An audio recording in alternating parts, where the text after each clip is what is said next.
सत श्री अकाल जी। मैं हरकृत सिंह बल अज का विचार लेके हाजिर हाँ। अज 30 जनवरी का जोड़ा दिन है, अज एक इतिहासक दिन है। अज दे दिन विच भावें जिहड़ा किसान अंदोलन संयुक्त मोर्चा उहदे वल्लों सद्भावना का जिहड़ा दिवस है वह मनाया जाता है। महात्मा गांधी दे अज उन्हां दी पुण्य तिथि है जिहड़ी वर्षी है वह मनाई जाती है। उहदे संबंध दे विच किसान संयुक्त मोर्चा ने अज जिहड़ा भुख हड़ताल का जिहड़ा सद्दा वह भी दिता सी। महात्मा गांधी जी दे जिहड़ा अज दा दिहाड़ा मनाया जाता है, जिहड़ा पुण्य तिथि उन्हां दी वर्षी मनाई जाती है, उहदे संबंध दे विच उन्हां दे जीवन के संबंध विच उन्हां दे फलसफे के संबंध विच साडे नाल गलबात करन लई स्टूडियो विच मौजूद ने डॉक्टर अवतार सिंह जी। डॉक्टर अवतार सिंह जी, सत श्री अकाल जी, तुहाडा बहुत बहुत स्वागत है। अकाल जी। मैं दस देना चाहुंदा डॉक्टर अवतार सिंह जी इतिहास के प्रोफैसर ने, सरकारी कॉलेज सैक्टर 11 दे विच ओह सेवावां दे रहे हैं। डॉक्टर साहब, साडे सद्दे नूं कबूल करदे तुसीं इतिहास के जिहड़े पन्ने आ उन्हां दी जानकारी देण लई साडे दर्शकां नूं तुसीं आउंदे आ, तुहाडा बहुत बहुत धन्नवाद। सब तो पहलां तुसीं महात्मा गांधी जी के बारे जिहड़ा संक्षेप विच ओह साडे दर्शकां नूं दस्सो जी। सबसे पहले तो मैं आज राष्ट्रपिता महात्मा गांधी को अपनी तरफ से श्रद्धांजलि अर्पित करता हूँ। महात्मा गांधी जी का जन्म 2 अक्टूबर 1869 ईस्वी को काठियावाड़ के पोरबंदर नामक स्थान पर हुआ, गुजरात में जी। उनके फादर साहब का नाम करमचंद गांधी और माता जी का नाम पुतलीबाई हुआ करता था। महात्मा गांधी जी 4 भाई होते थे और महात्मा गांधी उनमें सबसे छोटे हुआ करते थे। महात्मा गांधी जी का भारत के स्वतंत्रता आंदोलन में एक अहम स्थान है। महात्मा गांधी जी के ऊपर उनकी माता पुतलीबाई का विशेष प्रभाव पड़ा। माता पुतलीबाई ने महात्मा गांधी जी को आत्मबल, साधना, त्याग और सादगी के विचार महात्मा गांधी जी के चरित्र में अर्पित किए और जिनको उन्होंने अपने तमाम पूरे जीवन में अपनाने की कोशिश भी की। महात्मा गांधी जी 1888 में 1888 में इंग्लैंड में गए और वहाँ से 1891 में भारत लौटे और LLB की डिग्री लेकर आए। महात्मा गांधी जी 1893 में 1893 ईस्वी में साउथ अफ्रीका की यात्रा पर गए और वहाँ पर जाकर उन्होंने जो भारतीय लोगों के साथ अन्याय होता था, भेदभाव किया जाता, रेशियल स्तर पर भेदभाव किया जाता रंग रूप के आधार पर, तो वहाँ के लोगों की वो जाकर आवाज़ बने और इसी के प्रेशर में आकर 1907 ईस्वी में वहाँ की गवर्नमेंट ने इस एक्ट को रद्द भी किया।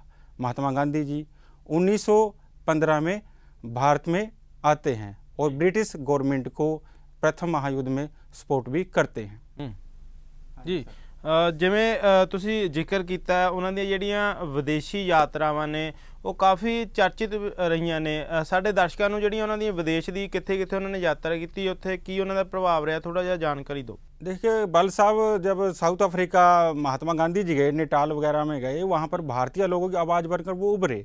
भारतीय लोगों के साथ बड़ा मिसबिहेव किया जाता था रंग के आधार पर, रंग रूप के आधार पर, यानी कि कॉम्प्लेक्स के आधार पर, और इन चीज़ों को महात्मा गांधी ने कभी स्वीकार नहीं किया।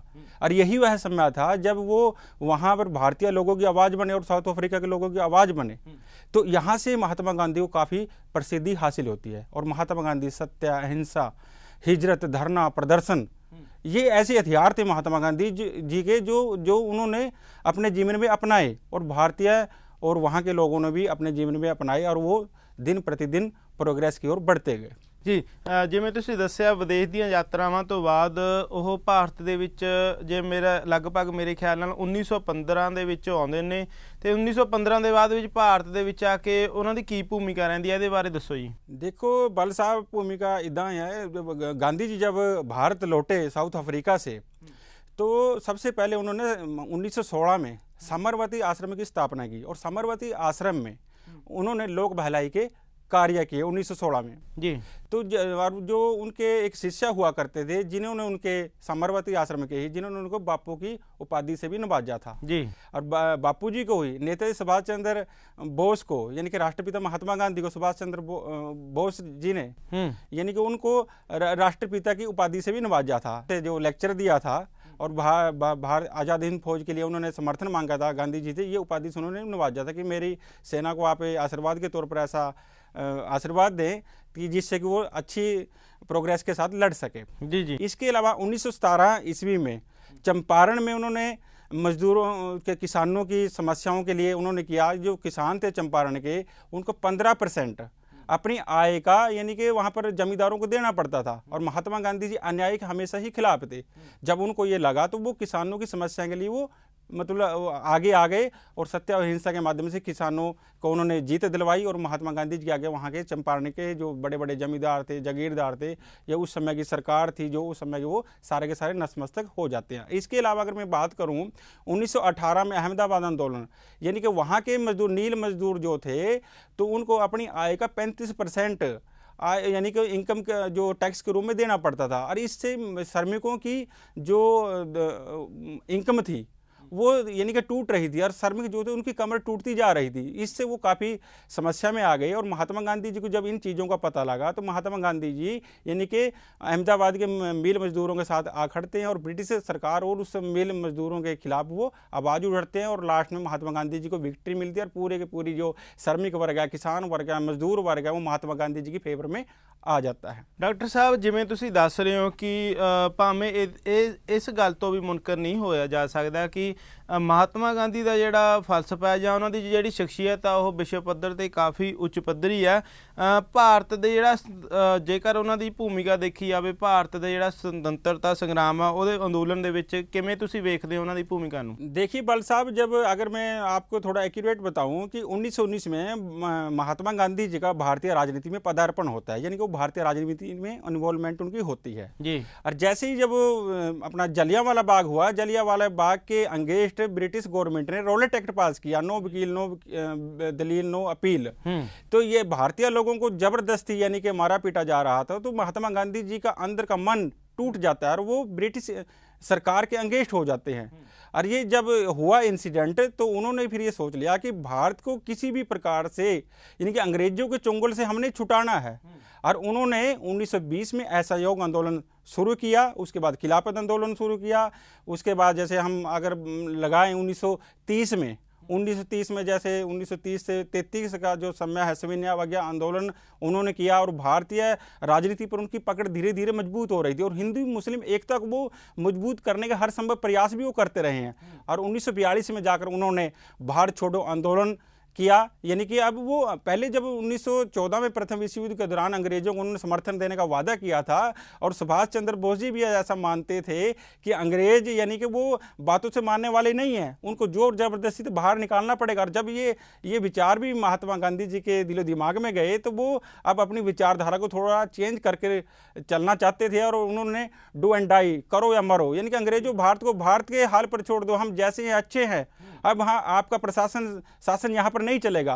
यानी कि उन्होंने कहा कि भारत को आप जापानियों के लिए मत छोड़े, भारत को भारतीयों के लिए आप छोड़े कि अगर वो हार जाते तो शायद इंग्लैंड हार जाता, जापान के हाथ में सत्ता चली जाती और फिर हम और अधिक समय तक यानी कि अंग्रेजों के गुलाम होकर रह सकते थे। जी हाँ जी सर। डॉक्टर साहब, जिमें इतिहास ਦੇ ਵਿੱਚ ਆਉਂਦਾ ਕਿ ਜਿਹੜਾ ਦਲਿਤ ਭਾਈਚਾਰਾ ਉਹਦੇ ਪ੍ਰਤੀ ਲੈ ਕੇ ਇੱਕ ਉਹਨਾਂ ਨੇ ਸ਼ਬਦ ਵਰਤਿਆ ਸੀ, ਹਰੀਜਨ ਸ਼ਬਦ। ਤੁਸੀਂ ਸਾਡੇ ਦਰਸ਼ਕਾਂ ਨੂੰ ਥੋੜੀ ਜਿਹੀ ਜਾਣਕਾਰੀ ਦਿਓ ਵੀ ਦਲਿਤਾਂ ਦੇ ਸੰਬੰਧੀ ਜਿਹੜੇ ਗਾਂਧੀ ਜੀ ਸੀ ਉਹਨਾਂ ਦਾ ਕੀ ਦ੍ਰਿਸ਼ਟੀਕੋਣ ਸੀ, ਤੇ ਜਿਹੜਾ ਹਰੀਜਨ ਸ਼ਬਦ ਆ ਉਹ ਕਿਵੇਂ ਉਤਪत्ति ਉਹਨਾਂ ਨੇ ਕੀਤੀ? देखो बल साहब, ये जो है दलित और जो हरिजन है, वैसे तो दलित शब्द के ऊपर गवर्नमेंट ऑफ इंडिया बैन भी किया, परंतु मेरा वो मोटिव नहीं है। हरिजन गांधी जी ने बड़े रिस्पेक्टेड तौर पर कहा था कि जो हरिजन मेरे भाई है वो परमात्मा के जन है जी। और उनको यानी कि हर प्रकार से किसी भी प्रकार का मतभेद उनके साथ नहीं होना चाहिए। उनके साथ जाति के आधार, उनके आधार पर, रंग के आधार पर, कॉम्प्लेक्स के आधार पर, यानी कि किसी भी धर्म के आधार पर अगर हम किसी व्यक्ति के ऊपर नस्ल भेद का आरोप लगाकर उसको छोटा मानते हैं तो ये मानवता के खिलाफ अपराध है। और महात्मा गांधी इस चीज़ को बड़े अच्छे ढंग से समझते भी थे। इस कारण से उन्होंने जो उस समय की जो छोटे वर्ग थे उनको हरिजन जी का नाम दिया, और हरिजन नामक पत्रिका भी निकालते थे। और साउथ अफ्रीका में उन्होंने इंडियन ओपिनियन नामक पत्र भी निकाला, जिसमें उन्होंने बहुत सारे उस समय के लोगों की समस्याओं को उठाया। और यही पर्पज था कि समाज में सुधार किया जा सके और समाज को प्रोमिनेंट किया जा सके, प्रोग्रेसिव किया जा सके, यही उनका उद्देश्य था मेन। जी ਤੁਸੀਂ ਗੱਲ ਕਰ ਰਹੇ ਸੀ ਗਾਂਧੀ ਜੀ ਦੀ ਆਈਡੀਓਲੋਜੀ ਦੀ। ਥੋੜੀ ਜੀ ਤੁਸੀਂ ਇਤਿਹਾਸ ਦੇ ਇੱਕ ਪ੍ਰੋਫੈਸਰ ਹੋ, ਇਤਿਹਾਸ ਨੂੰ ਵਾਚਿਆ ਤੁਸੀਂ, ਉਹਨਾਂ ਦੀ ਜਿਹੜੀ ਵਿਚਾਰਧਾਰਾ ਨੂੰ ਤੁਸੀਂ ਕਿਵੇਂ समझते हो ਉਹ ਸਾਡੇ ਦਰਸ਼ਕਾਂ ਨੂੰ ਦੱਸੋ ਜੀ ਉਹਨਾਂ ਦੀ ਵਿਚਾਰਧਾਰਾ ਬਾਰੇ। देखिए बल साहब, मैं थोड़ा इसमें करना चाहूँगा जो मेरे को अभी आपने पहले क्वेश्चन पुटअप किया था कि महात्मा गांधी कहा करते थे कि अगर मेरा पुनर्जन्म हो तो वो डिप्रेस्ड क्लास में हो ताकि मैं उनकी समस्या को समझ सकूं जी। परंतु जो आपने क्वेश्चन किया है कि उनकी आइडियोलॉजी क्या थी, आइडियोलॉजी थी उनकी सत्य, अहिंसा, हिजरत, धरना, प्रदर्शन। और इस चीज़ को लेकर के यानी कि जो सत्य पे है, सत्य में ही ईश्वर है, अहिंसा यानी कि किसी को भी मानसिक रूप से, शारीरिक रूप से उसको किसी भी प्रकार का उत्पीड़न ना किया जाए। और ये जब चीज़ें होंगी और धरना और प्रदर्शन, हड़ताल, उसमें किसी भी प्रकार का हिंसा नहीं होनी चाहिए। और जो हिंसा होगी वो गांधी जी की आइडियोलॉजी से दूर होगा। और महात्मा गांधी अहिंसात्मक तरीके से हर चीज़ को जायज मानते थे, चाहे वो कितना ही बड़ा साम्राज्य हो, कितनी बड़ी शक्तिशाली कोई भी एम्पायर हो, उसका उन्होंने हर संभव प्रयास किया विरोध करने का, और उसमें वो अडिग भी रहे और विजय भी हुए। ਜੀ ਜੀ ਡਾਕਟਰ ਸਾਹਿਬ, ਜਿਵੇਂ ਆਈਡੀਓਲੋਜੀ ਦੀ ਗੱਲ ਕਰ ਰਹੇ ਸੀ, ਉਹਨਾਂ ਦੀ ਜਿਹੜੀ ਆਈਡੀਓਲੋਜੀ ਉਹਦੇ ਵਿੱਚ ਜਿਹੜੀ ਮੁੱਖ ਵਿਚਾਰਧਾਰਾ ਉਹ ਇਹ ਰਹੀ ਹੈ ਕਿ ਆਦਰਸ਼ਵਾਦੀ ਸਿਧਾਂਤ ਤੇ ਇਹਦੇ ਨਾਲ ਇੱਕ ਸਮਾਜ ਜਿਹੜਾ ਉਪਯੋਗੀ ਵਿਚਾਰਧਾਰਾ ਹੈ। ਦੋ ਜਿਹੜੇ ਸਿਧਾंत हैं ਇਹਨਾਂ ਬਾਰੇ ਜਾਣਕਾਰੀ। देखिए, सबसे जो मैंने बताया कि सर्वोदय, सभी का सेम विकास, परंतु गांधी जी देखिए गांधी जी एक बहुत बड़े थिंकर के तौर पर, एक बहुत बड़े फिलोसफर के तौर पर जाने जाते हैं, परंतु हर एक व्यक्ति का नजरिया अपना होता है। और महात्मा गांधी जी का भी नजरिया अपना था। जब भी उन्होंने सोचा, समाज की भलाई के बारे में सोचा, और जो आपने आदर्शवाद की बात उठाई है, महात्मा गांधी हर एक व्यक्ति को, जो अगर देखा जाए महात्मा गांधी ऊपर से नीचे तक जो हिंदुस्तान के लास्ट पायदान पर जो व्यक्ति खड़ा है, उस व्यक्ति की वकालत महात्मा गांधी किया करते थे कि हमें इस व्यक्ति को भी साथ लेकर चलना है। देखिए, महात्मा गांधी जी कहा करते थे राज्य विहीन समाज की स्थापना, पुलिस विहीन समाज की स्थापना, वर्ग विहीन समाज की स्थापना, ये व्यक्ति गांधी जी के अपने पर्सनल आइडियाज हैं। परंतु आज के समकालीन समय में ये चीज़ें संभव ही नहीं हो पाती। क्यों नहीं हो पाती? पुलिस के बिना काम नहीं चलता, राज्य के बिना काम नहीं चलता, वर्ग हर एक समाज में होंगे, छोटा, अमीर, गरीब, सारी जगह है। तो महात्मा गांधी जी परंतु ये सोचते थे कि एक लेवल पे आया जाए ताकि हर एक व्यक्ति को यानी कि फैसिलिटी मुहैया कराई जा सके, हर एक व्यक्ति अपने आप को सुखद महसूस कर सके। ऐसी विचारधारा महात्मा गांधी की हुआ करती थी। ਭਗਤ ਸਿੰਘ ਉਹਨਾਂ ਨੇ ਵੀ ਇੱਕ ਸਮਾਜ ਦੀ ਸਿਰਜਣਾ ਬਾਰੇ ਸੋਚਿਆ ਸੀ ਕਿ ਆਜ਼ਾਦੀ ਤੋਂ ਬਾਅਦ ਇੱਕ ਅਜਿਹਾ ਸਮਾਜ ਹੋਵੇਗਾ। ਮਹਾਤਮਾ ਗਾਂਧੀ ਜੀ ਜਿਹੜਾ ਸੀ ਉਹਨਾਂ ਦੀ ਡਾਕਟਰ ਸਾਹਿਬ ਦੱਸੋ ਕਿ ਮਹਾਤਮਾ ਗਾਂਧੀ ਜੀ ਨੇ ਕਿਸ ਤਰ੍ਹਾਂ ਦੇ ਸਮਾਜ ਦੀ ਪਰਿਕਲਪਨਾ ਕੀਤੀ ਸੀ। देखिए, महात्मा गांधी जी के आदर्शवादी समाज की परिकल्पना करते थे और उसके साथ साथ प्रयोजनवादी, व्यवहारिक, प्रैक्टिकल वो करना चाहते थे। महात्मा गांधी जी ने ट्रस्टीशिप का भी एग्जाम्पल दिया है कि जो पूंजीपति वर्ग हैं वो गरीब लोगों के बारे में सोचे। परंतु महात्मा गांधी का ये अपना आइडिया है, वो बताने की कोशिश करते हैं कि ऐसा करना चाहिए पूंजीपतियों को, परंतु ऐसा संभव तो नहीं है, प्रैक्टिकल तो नहीं है। परंतु देखिए, अगर मेरा ऐसा कोई मतलब महात्मा गांधी जी को क्रिटिसाइज करने कोई पर्पज नहीं है, और हम उनकी पुण्यतिथि पर बात कर रहे हैं, और ये मतलब क्रिटिसिज्म तो हम उनकी कर ही नहीं सकते, परंतु हम उनके आदर्श की बात कर रहे हैं, उनके विचारों की बात कर रहे हैं, उनकी थिंकिंग की बात कर रहे हैं। और उसकी थिंकिंग को हमने सामने लेकर आना है। हमारा किसी समाज, हमारा किसी जाति, धर्म, विशेष के व्यक्ति के साथ कोई नाता नहीं है, बस सिर्फ और सिर्फ महात्मा गांधी, राष्ट्रपिता महात्मा गांधी की एक अच्छी विचारधारा को समाज के सामने लेकर आना और उसका प्रचार प्रसार करना, यही हमारा मूल उद्देश्य है। जी डॉक्टर साहब, जिवें इतिहास दे नाल अफवाहां भी चलदियां रहिंदियां ने, कुछ तो पीढ़ी दर पीढ़ी अफवाहां अगे वधदियां ने, कुछ इतिहास हुंदा है। जिवें कि अफवाहां दे दौर 'च भी है कि महात्मा गांधी जी दे जिहड़े विचार सी ओह भावें सुभाष चंद्र बोस जी जां भगत सिंह जिहड़े गर्म ख्याली सी, उन्हां दे नाल मतभेद सी जां विचारधारा नहीं सी मिलदी, उन्हां बारे दसो जी। देखिए बल साहब, मैं जब भी पीछे स्टूडियो में आया था और आपको मैंने उस समय भी मतलब बताने की कोशिश की थी कि महात्मा गांधी और सुभाष चंद्र बोस जी का अपना कोई भी पर्सनल डिस्प्यूट नहीं था। उनका एक विचारिक सिद्धांत था, और विचारों को लेकर किसी भी व्यक्ति के डिस्प्यूट हो सकते हैं। नेताजी के बीच में भी थे, और सुभाष चंद्र बोस जी ने जो महात्मा गांधी को ये कहा कि आप विचारिक जो है वो चीज़ें होती हैं। अरे 1939 में 1938 में कि जब वो महात्मा गांधी कहते हैं कि हाँ अभी हमारे पास विरोध करने की शक्ति नहीं है, परंतु नेताजी कहते हैं हमारे पास विरोध करने की शक्ति है, कांग्रेस मूवमेंट कर सकती है, परंतु महात्मा गांधी को ऐसा नहीं लगता कि मूवमेंट कर सकती है। नेताजी कहते हैं कि 6 महीने का समय देकर समन्वय आंदोलन चला देना चाहिए, परंतु ये हर एक व्यक्ति का अपना अपना नज़रिया है। तो ये मेरे ख्याल से अपने वैचारिक अंतर था, वैसे एक दूसरे की बड़ी रिस्पेक्ट करते थे पर्सनल तौर पर, ऐसा नहीं माना जा सकता। जी डॉक्टर साहब ਉਹਨਾਂ ਦੀ ਵਾਰਸ਼ੀ ਦੀ ਗੱਲ ਕਰ ਰਹੇ ਹਾਂ, ਅਸੀਂ ਪੁੰਨਿਆ ਤਿਥੀ ਦੀ ਗੱਲ ਕਰ ਰਹੇ ਹਾਂ, ਕੀ ਕਾਰਨ ਰਹੇ ਉਹਨਾਂ ਦੀ ਹੱਤਿਆ ਦੇ ਕਾਰਨ ਜਿਹੜੇ ਆ ਉਹ ਇਤਿਹਾਸ ਦੇ ਜਰੀਏ ਸਾਡੇ ਦਰਸ਼ਕਾਂ ਨੂੰ ਦੱਸੋ। देखिए, हत्या राष्ट्रपिता महात्मा गांधी की हत्या एक बहुत बड़ा अपराध थी, और ऐसा नहीं होना चाहिए कि महात्मा के तौर पर जिस व्यक्ति को जाना जाए। स्वामी श्रद्धानंद जी और रविंद्रनाथ टैगोर जी ने महात्मा गांधी को महात्मा की उपाधि से नवाजा था, परंतु जब उनको महात्मा गांधी जी को लगा कि ब्रिटिश गवर्नमेंट ने यह उपाधि उनको दी और भारत के हितों के अगेंस्ट काम कर रही है, तो उन्होंने सर की उपाधि को भी त्याग दिया था। तो इसी कड़ी में मैं थोड़ा आपको बताना चाहूँगा कि वो क्या कि राम राज्य की परिकल्पना उन्होंने की थी कि राम राज्य होगा कि इसमें कोई वर्ग नहीं होगा, इसमें कोई राज्य नहीं होगा, और हर एक व्यक्ति सुख अनुभव करेगा। यानी कि गांधी जी की आध्यात्मिकता का प्रतीक के तौर पर भी जाने जाते हैं, और वो कहा करते थे कि आध्यात्मिकता के माध्यम से भी समाज में सुधार किया जा सकता है।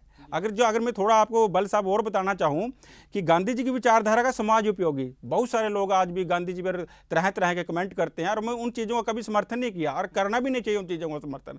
महात्मा गांधी को समझना कोई आम बात नहीं है, उनको अगर समझना है तो उनकी डीप स्टडी की जाए, उनका डीप अध्ययन किया जाना चाहिए। और अगर कोई लोग ये कहते हैं कि मजबूरी का नाम महात्मा गांधी है, अरे लोगों, आप लोगों को समझना चाहिए, अज्ञानी लोगों, कि महात्मा गांधी मजबूरी का नाम नहीं है।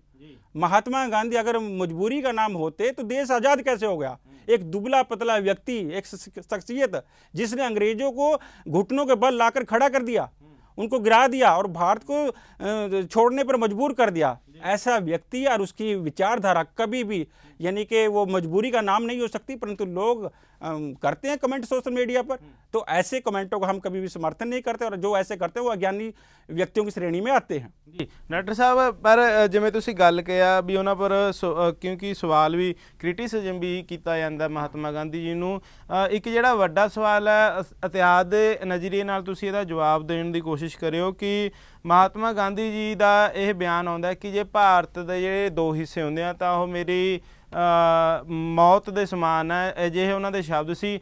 ਪਰ ਜੇ ਦੇਖਿਆ ਜਾਵੇ ਇਤਿਹਾਸ ਪਿਛਲੇ ਸਮੇਂ ਦੌਰਾਨ ਜਿਹੜੇ ਉਹਨਾਂ ਨੇ ਅੰਦੋਲਨ ਕੀਤੇ ਆ ਉਹਦੇ ਵਿੱਚ ਲੋਕਾਂ ਨੇ ਬਹੁਤ ਉਹਨਾਂ ਦਾ ਸਮਰਥਨ ਦਿੱਤਾ, ਪਰ ਜਿਸ ਟਾਈਮ ਵੰਡ ਦੀ ਗੱਲ ਹੋ ਗਈ ਸੀ ਉਹਨਾਂ ਦਾ ਕਹਿਣਾ ਸੀ ਮਹਾਤਮਾ ਗਾਂधी ਦਾ ਵੀ ਕਿ ਲੋਕਾਂ ਨੇ ਮੇਰੀ ਗੱਲ नहीं ਮੰਨੀ, ਇਹਦੇ ਕਰਕੇ दो हिस्से ਹੋਏ ਨੇ। की कहना चाहोगे? देखिए बल साहब, अगर हम ऐतिहासिक दृष्टि से इस पे विचार करें तो इस बात में कोई दो राय नहीं है कि इंडियन नेशनल कांग्रेस जो वर्किंग कमेटी है उसमें भी महात्मा गांधी की पकड़ थोड़ी कम हो जाती है। महात्मा गांधी जी के स्वयं के शिष्य, यानी कि स्वयं के सहयोगी, अगर मैं उनको कहूँ ज़्यादा बढ़िया होगा, जैसे जवाहरलाल नेहरू जी है, सरदार पटेल जी है, और उनके अलाइड लीडरशिप है, वो भी कहीं ना कहीं महात्मा गांधी जी को आंशिक तौर पर कहीं ना कहीं उनके विचारों से सहमत होते हुए दिखाई नहीं देते। परंतु महात्मा गांधी हिंदू मुस्लिम एकता के प्रतीक के तौर पर जाने जाते। महात्मा गांधी ने हर समय प्रयास किया कि हिंदुस्तान के दो पार्ट न हो, परंतु समकालीन परिस्थितियां ऐसी घटी कि इंग्लैंड में लेबर पार्टी गवर्नमेंट बनी और वहां का प्राइम मिनिस्टर साहब एटली साहब यानी कि भारत को आज़ाद करने के फेवर के मूड में था, और उस समय की कांग्रेस ने यह भी सोचा कि अगर अब इंग्लैंड में से मजदूर दल की सरकार चलेगी, हो सकता है कि फिर भारत को ऐसा मौका ना मिले। तो समकालीन परिस्थितियां ऐसी घटी हैं जिसके कारण ये इस प्रकार के इंसिडेंट हो जाया करते हैं, और ऐसा हुआ। जी ਤੁਸੀਂ ਇਤਿਹਾਸਿਕ ਹਵਾਲੇ ਨਾਲ ਸਾਨੂੰ ਦਰਸ਼ਕਾਂ ਨੂੰ ਇਹ ਵੀ ਦੱਸੋ ਕਿ ਹੱਤਿਆ ਦੇ ਮੂਲ ਕਾਰਨ ਕੀ ਰਹੇ हैं ਉਹਨਾਂ ਦੀ? देखिए बल साहब, हत्या के मूल कारण क्या है कि महात्मा गांधी जी जो हिंदू आइडियोलॉजी में पूर्ण रूप से विश्वास करते थे, और देखिए जो हत्या करने वाले व्यक्ति का मूड नहीं भापा जा सकता बल साहब कि कब कौन व्यक्ति किसको मार देगा। तो ऐसा ही महात्मा गांधी के साथ हुआ। महात्मा गांधी ने अपने जीवन का हर पल इस देश की रक्षा के लिए, इस देश को स्वतंत्र कराने के लिए, इस देश में एस्टेब्लिशमेंट करने के लिए उन्होंने अपना हर मोमेंट लगाया, हर प्रकार की कोशिश उन्होंने की देश को अपलिफ्टिंग देने के लिए। परंतु फिर भी लोगों का नजरिया नेगेटिव रहा, और ऐसी नेगेटिवनेस की विचारधारा के जो व्यक्ति हैं, और उस समय जो हुआ करते थे नाथूराम गोडसे, उन्होंने महात्मा गांधी को 3 गोलियां मारी 5:17 30 जनवरी 1948 को, और गोपाल दास जी उनके साथ हुआ करते थे। फिर उनको पर मुकदमा भी चला, और 1949 में उनके सहयोगी और उनको फांसी की सज़ा दी गई।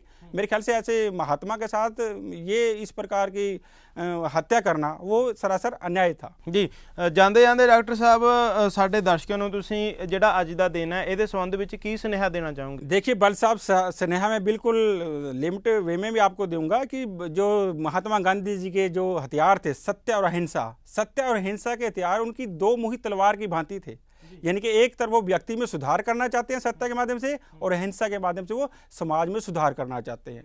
और व्यापक स्तर पर मैं आपको थोड़ा हल्का सा बताऊंगा कि आप अगर महात्मा गांधी को वाकई में फॉलो करते हैं तो महात्मा गांधी की सत्य अहिंसा उसकी अपना अहिंसात्मक तरीकों से उनकी थ्योरी पे आ जाइए। अगर हमने श्रद्धांजलि उन्हें वास्तविक वे में अर्पित करनी है, मात्र और मात्र 30 जनवरी का 2 अक्टूबर को उनकी प्रतिमा के ऊपर मात्र सिर्फ फूल चढ़ाने से, यानी कि महात्मा गांधी को आइडियोलॉजी को हम फॉलो नहीं कर पाएंगे या उनकी विरासत नहीं बन पाएंगे। और महात्मा गांधी एक ऐसी विरासत और संस्कृति का नाम है जिसने न केवल भारतवर्ष को बल्कि पूरे संसार को नई दिशा, नए आयाम, नए पर्सपेक्टिव दिए हैं। और मेरा आप सभी भाइयों से जहां भी ये चैनल जा रहा है कि जो भी महात्मा गांधी को स्टडी करे उनको अच्छे से स्टडी करे, उनकी विचारधारा को स्टडी करे और उस पर चलने की कोशिश करे। यही मेरा आज का मैसेज है और सभी भाइयों से मेरी यही अपील है।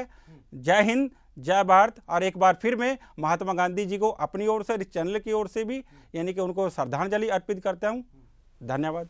ਜੀ ਜੀ, ਜਿਵੇਂ ਡਾਕਟਰ ਅਵਤਾਰ ਸਿੰਘ ਜੀ ਨੇ ਜੋ ਇਤਿਹਾਸ ਦੇ ਪੰਨਿਆਂ ਦੇ ਵਿੱਚੋਂ ਜਿਹੜੀ ਮਹਾਤਮਾ ਗਾਂਧੀ ਜੀ ਦਾ ਜੀਵਨ, ਫਲਸਫਾ, ਉਹਨਾਂ ਦੀ ਜਿਹੜੀ ਵਿਚਾਰਧਾਰਾ ਉਹਦੇ ਤੋਂ ਸਾਨੂੰ ਜਾਣੂ ਕਰਵਾਇਆ। ਅਸੀਂ ਉਮੀਦ ਕਰਦੇ ਹਾਂ ਕਿ ਜਿਹੜਾ ਮਹਾਤਮਾ ਗਾਂਧੀ ਜੀ ਦਾ ਜੀਵਨ ਦਾ ਫਲਸਫਾ ਸੀ, ਵਿਚਾਰਧਾਰਾ ਸੀ, ਜਿਨ੍ਹਾਂ ਤੋਂ ਡਾਕਟਰ ਸਾਹਿਬ ਨੇ ਤੁਹਾਨੂੰ ਜਾਣੂ ਕਰਾਇਆ, ਉਹ ਨਾ ਕਿ ਸਿਰਫ ਇਤਿਹਾਸ ਦੇ ਵਿੱਚ ਹੀ ਸੀਮਿਤ ਹੋ ਕੇ ਰਹਿ ਜਾਵੇ, ਸਾਨੂੰ ਉਹਨੂੰ ਆਪਣੀ ਨਿੱਜੀ ਜ਼ਿੰਦਗੀ ਦੇ ਵਿੱਚ ਵੀ ਅਪਣਾਉਣਾ ਪੈਣਾ, ਜਾਂ ਜਿਸ ਕਰਕੇ ਕਿ ਜਿਹੜਾ ਇੱਕ ਵਧੀਆ ਨਰੋਇਆ ਨਿੱਗਰ ਸਮਾਜ ਆ ਜਿਹਦੀ ਸਿਰਜਣਾ ਹੋ ਸਕੇ। ਕਿਉਂਕਿ ਸਮਾਜ ਇੱਕ ਪ੍ਰਾਣੀ, ਮਨੁੱਖ ਇੱਕ ਸਮਾਜਿਕ ਪ੍ਰਾਣੀ ਹੈ। ਸਮਾਜ ਵਿੱਚ ਰਹਿਣ ਦੇ ਲਈ ਸ਼ਾਂਤੀ ਦਾ ਜਿਹੜੀ ਉਹਨਾਂ ਦਾ ਸੰਦੇਸ਼ ਸੀ, ਸਦਭਾਵਨਾ ਦਾ, ਬਰਾਬਰਤਾ ਦਾ ਜਿਹੜਾ ਸੰਦੇਸ਼ ਸੀ, ਉਹ ਹੋਣਾ ਬਹੁਤ ਲਾਜ਼ਮੀ ਹੈ। ਜੇਕਰ ਅਜਿਹੇ ਵਿਚਾਰਧਾਰਾ ਸਮਾਜ ਦੇ ਵਿੱਚ ਨਹੀਂ ਅਪਣਾਈ ਜਾਵੇਗੀ ਤਾਂ ਸਮਾਜ ਦਾ ਜਿਹੜਾ ਸੰਤੁਲਨ ਹੈ ਉਹ ਵਿਗੜ ਜਾਵੇਗਾ। ਜਿਵੇਂ ਅਸੀਂ ਵੇਖ ਸਕਦੇ ਹਾਂ ਹਿੰਸਕ ਘਟਨਾਵਾਂ ਜਿਹੜੀਆਂ ਹੁੰਦੀਆਂ ਉਹਦੇ ਕਰਕੇ ਸਮਾਜ ਦੀ ਜਿਹੜੀ ਸੰਤੁਲਨਤਾ ਹੈ ਉਹ ਬਰਕਰਾਰ ਨਹੀਂ ਰਹਿੰਦੀ। ਅਸੀਂ ਡਾਕਟਰ ਸਾਹਿਬ ਦਾ ਬਹੁਤ ਬਹੁਤ ਧੰਨਵਾਦ ਕਰਦੇ ਹਾਂ ਕਿ ਅਸੀਂ ਉਮੀਦ ਕਰਦੇ ਹਾਂ ਕਿ ਆਉਣ ਵਾਲੇ ਜਿਹੜੇ ਹੋਰ ਵੀ ਇਤਿਹਾਸਿਕ ਦਿਨ ਹੁੰਦੇ ਆ, ਜਿਹੜੇ ਸਾਡੇ ਦੇਸ਼ ਦੇ ਸ਼ਹੀਦ ਹੋਏ ਨੇਤਾ ਨੇ ਜਾਂ ਜਿਨ੍ਹਾਂ ਨੇ ਯੋਗਦਾਨ ਇਤਿਹਾਸ ਦੇ ਵਿੱਚ ਜਿਹੜੀ ਮੁੱਖ ਭੂਮਿਕਾ ਰਹੀ ਆ ਜਿਹੜੇ ਵਿਅਕਤੀਆਂ ਦੀ, ਉਹਨਾਂ ਦੇ ਉੱਪਰ ਵਿਚਾਰ ਚਰਚਾ ਕਰਦੇ ਰਹਾਂਗੇ। ਡਾਕਟਰ ਸਾਹਿਬ ਤੁਸੀਂ ਆਪਣੇ ਕੀਮਤੀ ਸਮੇਂ ਦੇ ਵਿੱਚੋਂ ਸਮਾਂ ਦਿੱਤਾ, ਅਸੀਂ ਤੁਹਾਡੇ ਬਹੁਤ ਧੰਨਵਾਦੀ ਹਾਂ ਜੀ। ਧੰਨਵਾਦ, ਸਤਿ ਸ਼੍ਰੀ ਅਕਾਲ।